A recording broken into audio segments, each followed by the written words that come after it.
FB International, Fiston Bassende, agence de fret maritime pour Paris en France, à destination de Kinshasa RDC. Tous vos colis, envoi express, envoi normal, conteneur et autres. Confiance Nabisso na FB International. Fiston Bassende, en région parisienne, au 40 rue Jean Rossard, 77 380 Comble-la-Ville, en France. Contact, composé le plus 33 7 67 90 77 07.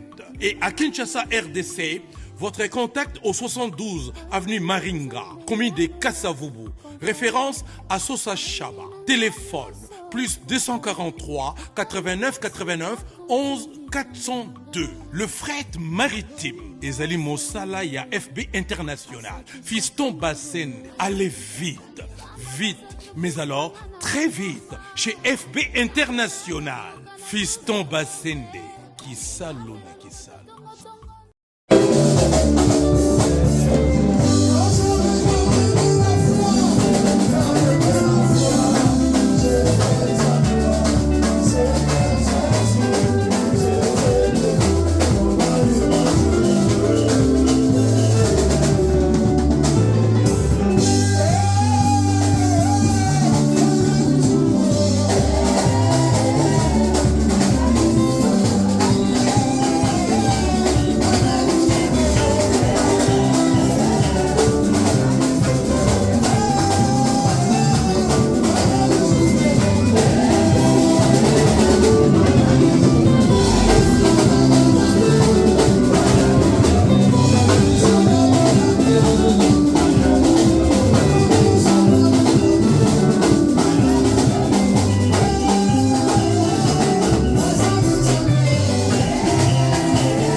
Nzambe.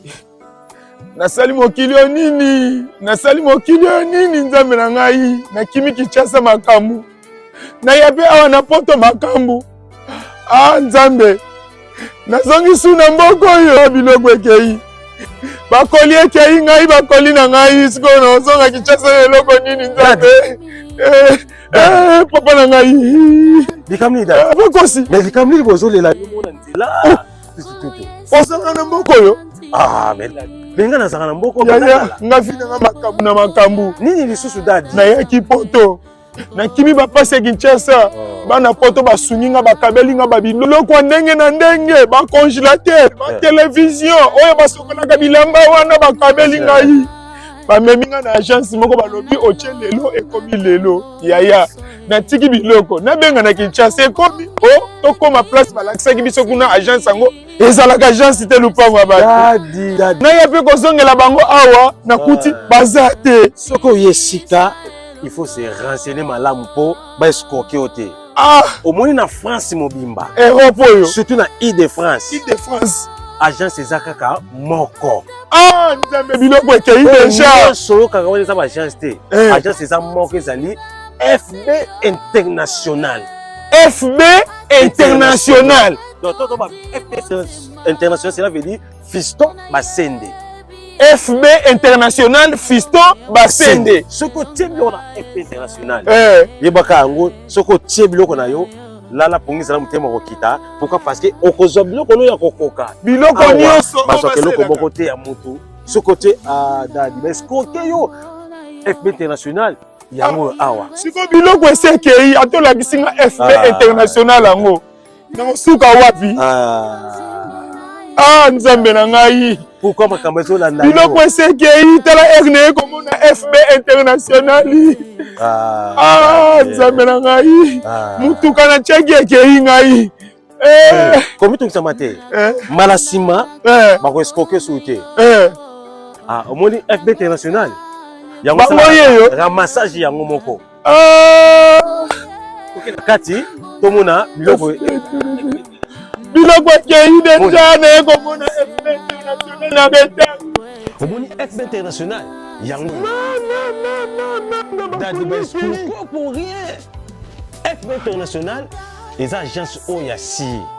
Batindaka puis basaka nini bazwaka.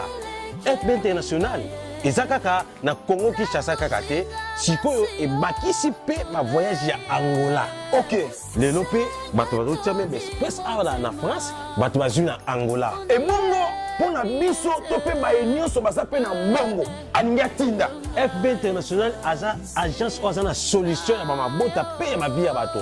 Na FB International transfert ya mbongo pe salamaka. Ce côté na 12h30, 12h31 mutazui. C'est moko na Congo pour mutozo mbongo. Même na Angola, ceux qui ont pesi mbongo en France, ne connaissent via partir Angola. Pesi ka numéro na ye, numéro mutakoza ba bengi azimbongo sans problème. Mosala nzambe évangéliste kosi. Na nina tuna yo boy. Ezala mutoza na mutuka. Ezala mutu yo asumi eloko nyonso oyo asa na ngoposa. Dadilité ya kanda na kata FB International. Ezala mituka totindaka.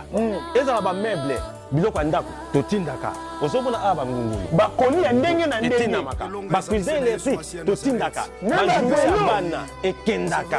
Moni bato mususu batiaka ba biloko na bango oyo nyonso balingi ekendaka. Ba paquet ya mai ekendaka. Bato mususu na zokende Congo. Aboyi na kosala ba mai asali provision na ye. Soko atie déjà va totindaka pe kendaka mituka ba meuble ba congélateur ba bafle ba instrument nyonso ekendaka. Yango na moni biloko ndenge na ndenge awa ko FB International.